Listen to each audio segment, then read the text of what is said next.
Israeli सेना का Gaza के रफा में एयर स्ट्राइक, एक ही परिवार के 8 लोगों की मौत।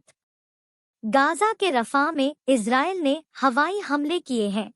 मिस्र और गाजा सीमा के नजदीक हुए हमले में कम से कम 8 लोगों की मौत हो गई, जबकि दर्जन भर लोग घायल हो गए।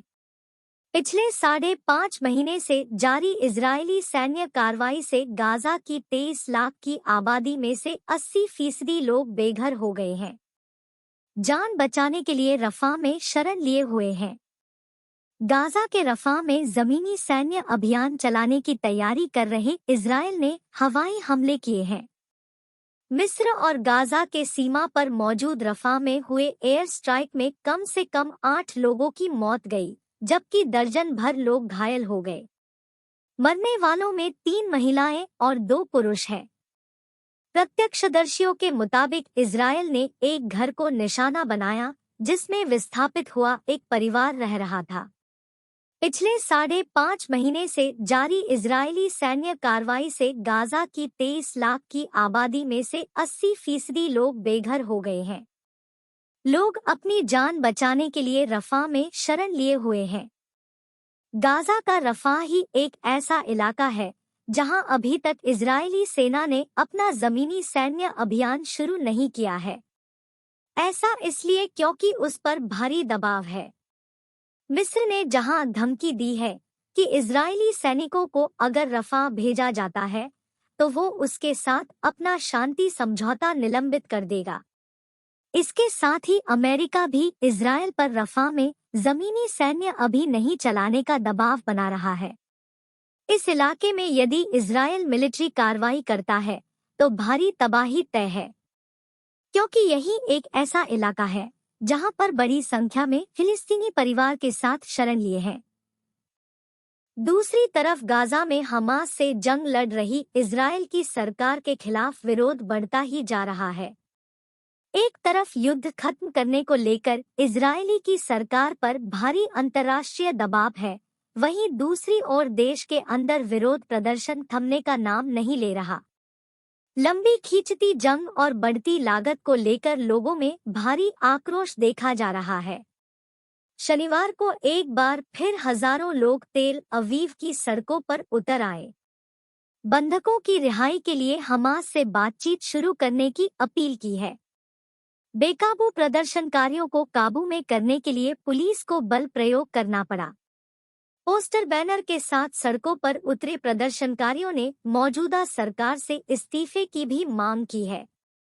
एक प्रदर्शनकारी एलन निसिम ने कहा, हमारा मानना है कि अब समय आ गया है कि देश में एक नया नेतृत्व आए। हमें एक बार फिर से एकजुट करे, नागरिकों की देखभाल करे, उन सभी चीजों का ध्यान रखे जिनकी इस वक्त जरूरत है। इस अतिवादी सरकार से हम तंग आ चुके हैं। हम इसे तुरंत बदलना चाहते हैं। इस सरकार को चाहिए कि वो हमास से बातचीत करके हमारे लोगों की रिहाई सुनिश्चित करे। लेकिन नेतन्याहू सरकार देश की समस्याओं से निपटने में पूरी तरह विफल रही है। जंग के बाद गाजा के प्रशासन की इजरायल ने पेश की योजना। इजरायल के प्रधानमंत्री बेंजामिन नेतन्याहू ने हमास के साथ जारी जंग खत्म होने के बाद गाजा के प्रशासन की योजना पेश की है। इस योजना के मुताबिक इजरायल गाजा पट्टी की सुरक्षा को अनिश्चित काल के लिए अपने हाथ में रखेगा। इसके साथ ही गाजा को पूरी तरह डिमिलिटराइज करेगा। मिस्र के साथ लगी सीमा पर भूमिगत तस्करी रोकने के लिए मजबूत सुरक्षा का भी इंतजाम करेगा। इसके अलावा जॉर्डन के पश्चिम में जल, थल और हवाई क्षेत्र पर इजरायल का कब्जा रहेगा। इस योजना को पेश करने से पहले इजरायली प्रधानमंत्री बेंजामिन नेतन्याहू ने 2 राष्ट्र सिद्धांत को भी खारिज किया है। इजरायली प्रधानमंत्री बेंजामिन नेतन्याहू ने कहा, इजरायल के लोग और उनके चुने हुए प्रतिनिधि आज इतने एकजुट हैं जितना पहले कभी नहीं थे। नेसेट ने इजरायल पर एकतरफा फिलिस्तीनी राज्य थोपने के किसी भी प्रयास का विरोध करने के लिए भारी मतदान किया।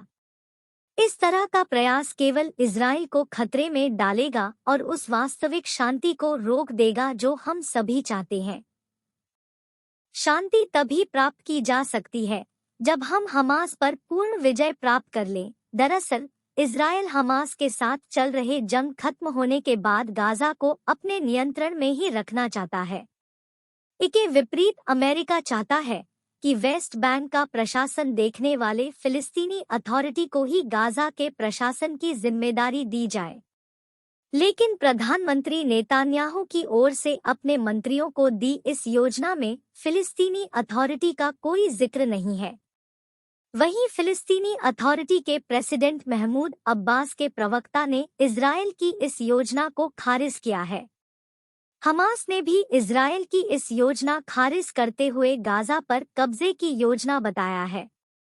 इनके सबके बीच सबसे ज्यादा तबाह वो आम फिलिस्तीनी लोग हैं जिनका किसी से कोई सरोकार नहीं है।